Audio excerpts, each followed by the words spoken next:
So here's Jamie Dimon. This is a man that's running, Chase, that, depending on what numbers you look at, on a daily basis, around $7 trillion moves with Chase. Okay, money comes in, money goes. $7 trillion? $7 trillion buys, purchases, transfers. That's a lot of money, that this company has influence over. And he's on CNBC. And look at the way he breaks down the 2024 election and how the left have been saying certain things. Just watch this and pay very close attention. Maybe the most powerful man in the financial industry today, Jamie Dimon. Go ahead. People are growing. They're hungry to grow. They're innovating. It's everywhere. It's not just Silicon Valley. So we've got this great hand. But when people say MAGA, they're actually looking at people voting for Trump, and they think they're voting, and they're basically scapegoating them, that you are like him. But I don't think they're voting for Trump because of his family values. Now, if you look, just take a step back, be honest. He was kind of right about NATO, kind of right about immigration. Mm-hmm. He grew the economy quite well. Tax reform worked. Wow. He was right about some of China. I don't like what he did. No, I said China virus. Yeah, I understand. Shut up. And I don't like how he said things about Mexico. I don't like, but he wasn't wrong about some of these critical issues, and that's why they're voting for him. And I think people should be a little more respectful of our fellow citizens. And when you guys have people up here, you should always ask the why. Not like it's a binary thing. You're supporting Trump, you're not supporting Trump. Why are you supporting Trump? It's hard to hate 75 million of your fellow Americans. And I agree. It's done the left makes it pretty easy. The Democrats have done a pretty good job with the deplorables, hugging onto their Bibles and their beer and their guns. I mean, really? Could we just stop that stuff and actually grow up and treat other people with respect and listen to them a little bit? You know who he's talking to? Hillary Clinton right there. Yeah, he's talking to Hillary. For 1 second right there, Rob. By the way, this is the one thing that popped out. I observe a lot of things. Look at what pin he's wearing. Ukraine pin? Give me a break, bro. You're in the United States. Though? Can you punch in a little bit? That's 100% the Ukraine pin. What is that, the Davos pin? It's yellow and it's blue. That's the Ukraine pin. So Mr. $7 billion, all this money, that's the thing that you're trying to represent. Is, you know what that's saying? War, money, giving away. I don't like that. It could also mean anti-authoritarian regimes like Putin. It could also mean that. Oh yeah, the guy that was going to start World War III and he's in Trump's pocket. I know that you're a fan of Putin. I'm look not. At that. Well, by the way, very good observation, because why wear that when you can wear the red, white, and blue, the most beautiful, flag? Why didn't you wear that? Totally get that, but you know where he's at when he's having this conversation. Tom, what do you think about when someone like him, who, many would say he's supported presidents on the left, and he's probably not a pro-Trump guy, he says something like this? What does this do to money people on Wall Street? Forget about what it influences the average day-to-day person. How about the Wall Street guy that's like, oh, my God, did you hear what Jamie did? Did you hear what Jamie said? Did you hear what Jamie said? What kind of influence does he hold, and what does he do? Jamie Dimon has consistently been either a calming force or a rational force. When you had the interest rates and they were stepping up, and everybody was kind of freaking out because Ben Bernanke, what do we have, 8 increases or whatever it was in 1 year, he was the calming force. He was the stabilizing force. When the banks failed, remember people forget, 1 year ago we had banks failing and we built a special federal program to bail them out. Remember that? It was an emergency program. What was going on? Jamie Dimon, now, was he opportunistic, took advantage of that? Sure he is. But I see a rational force and a stabilizing force, and I hear echoes in his voice of the things that, like, Bill Maher said. And the thing that we saw John yesterday talking about it and rolling his eyes, leaning back and talking. I think Jamie Dimon hit it on the head. Why don't we grow up a little bit and ask people why they support him and not make it some binary choice that you endorse all of his family values? I think that is the most eloquent part of what he said. I don't support Trump's family values, but here, and here, he rationally and elegantly did it. I think he's going to have a calming force on Wall Street, and I think there's a hedge going on in that calming voice. Adam, what do you think?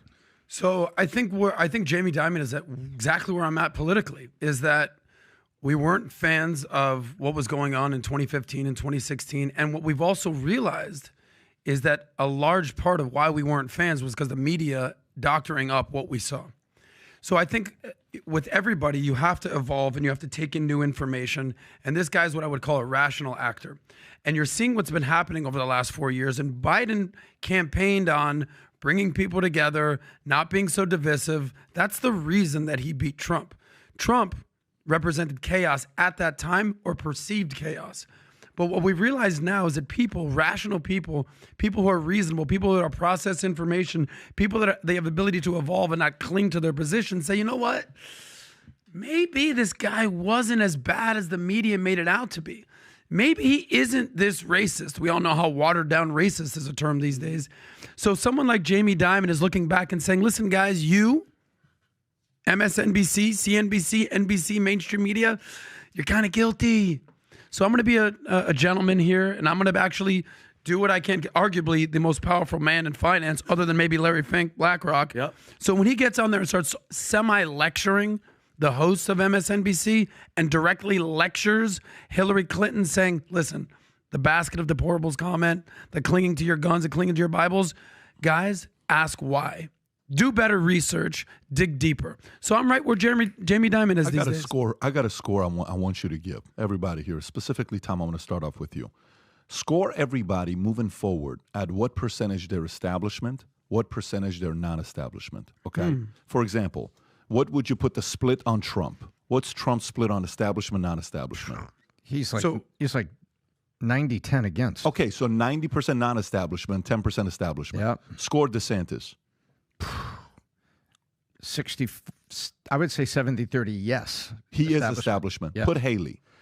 Oh, my gosh. She's 90-10 The other way, established. yeah. I'm with, do you understand what I'm doing Sure. right now? Yes. Yeah. Okay, Yes. so remember, nobody is 100-0, okay?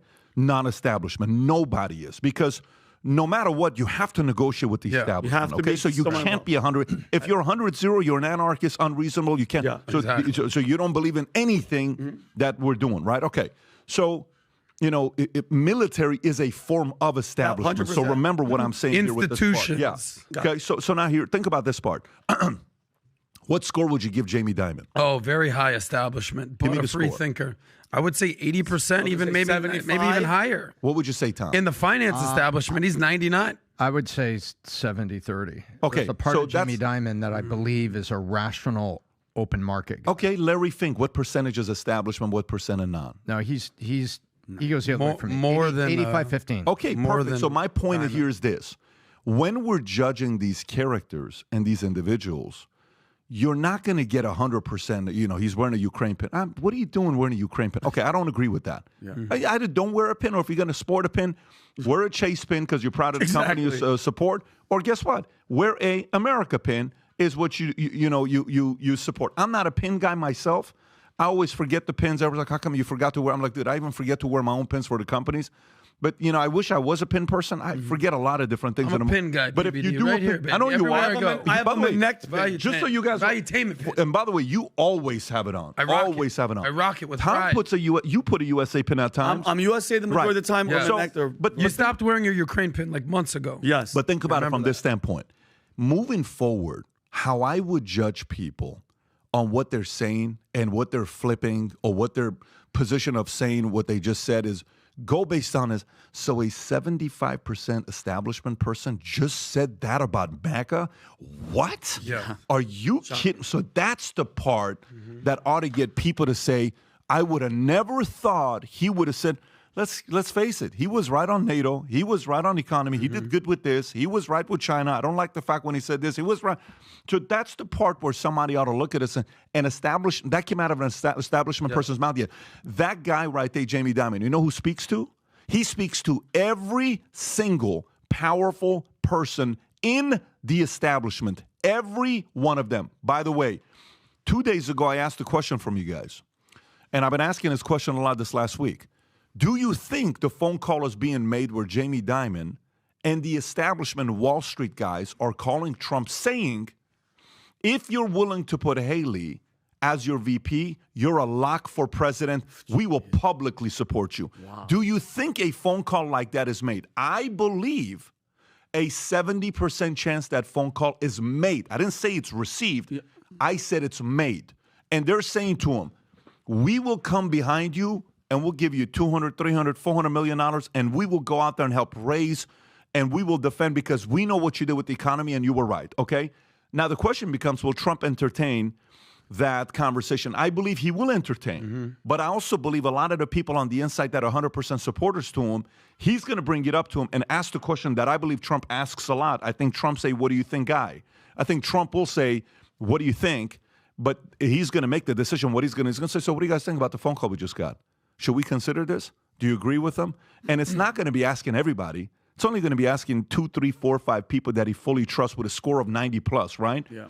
And I believe a couple of them are going to say we ought to entertain it.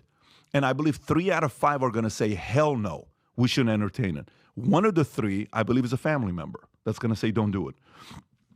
But I believe after a message like that just took place, and we're in the negotiation phase right now that Tom was talking about 2 days ago, I think that is a message of Jamie trying to say, hey, whisper, if you accept our offer of putting Haley as your VP, I'm going to do more of this stuff for you.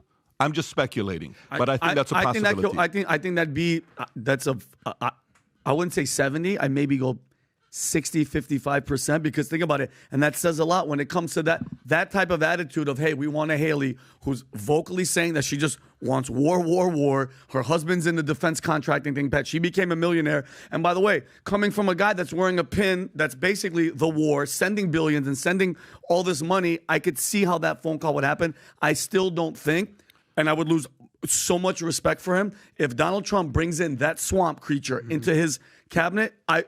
You would 100% still vote for him, though. No, I wouldn't.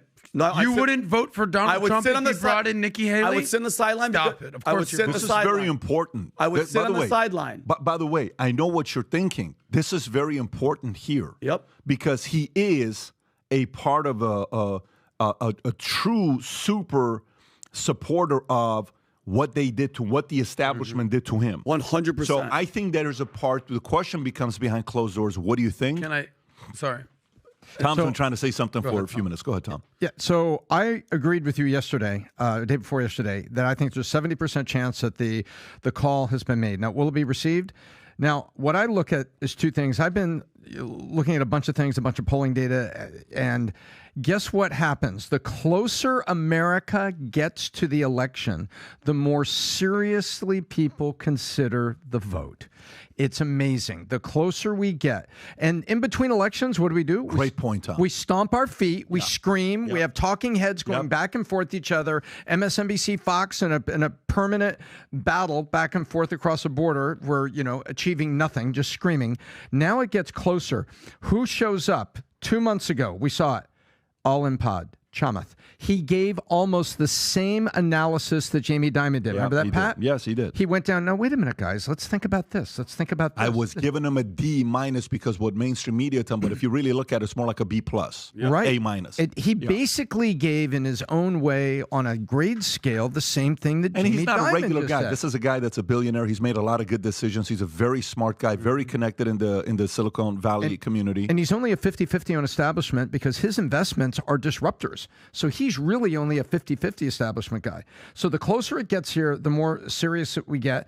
And now we're seeing, and we also have seen the seriousness of the economy, the seriousness of the world stage, the seriousness of several things. And guess what we're saying? Maybe we do need a guy like that. And we've gotten away from the screaming and yelling. That's what I think. So if you like this clip and you want to watch another one, click right here. And if you want to watch the entire podcast, click right here.